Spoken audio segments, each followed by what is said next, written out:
Have you ever felt so exhausted from trying so hard to not be something that eventually you realize that you've actually been running completely in the wrong direction? I remember the night vividly. It will be forever seared into my consciousness. I was at my high school boyfriend's house and we'd just come back from celebrating my 17th birthday. And I got a call. I honestly don't remember who was on the other end of the line, but what they said to me shattered me in that moment. Your mother is in the hospital. She's tried to end her life. I remember letting out a primal scream as I fell to my knees, paralyzed. The next day was my actual birthday, and the day after that, my younger brother's birthday, 2 days before Christmas. I was filled with rage, wondering how could she do this to us on our birthdays of all days? And I refused to go and visit her. Coming home and seeing the evidence of what she'd attempted to do stirred up even more resentment in me. You see, I come from a line of women who have suffered deeply, and the last 2 generations before me have both tried to leave this earth before their time.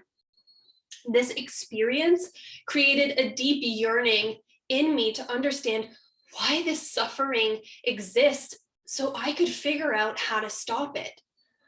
And this I knew was my purpose. This is how I would make my impact. And this became my identity, the cycle breaker. I became absolutely obsessed with consuming as much personal growth and healing material as possible. Looking back, I was running as fast as I possibly could from the possibility of ending up like them. Not me, I thought. I'm better. After I graduated university, I started working with women all along the way, trying to fix myself. And it took many years and many hard looks at myself in the mirror to finally realize that I was just running from myself. And at certain points, looking a whole lot like my own mother than I cared to admit. My journey hasn't been linear in any way, but it took a metaphorical slap in the face from one particularly honest shaman for me to realize that if I wanted to make the impact that I really wanted to make, I was truly going to have to look inward.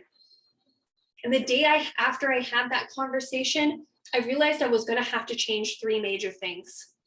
Number 1, I was going to have to accept myself and stop viewing myself as broken. Number 2, I was going to have to learn how to have some self-compassion so that I could extend that compassion outwards.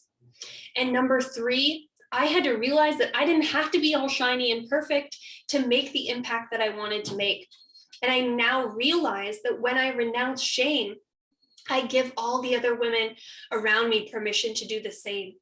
And that when I shine a light on the darkness and how I've navigated it, I shine a flashlight into the darkest corners that shame exists and I help eradicate it.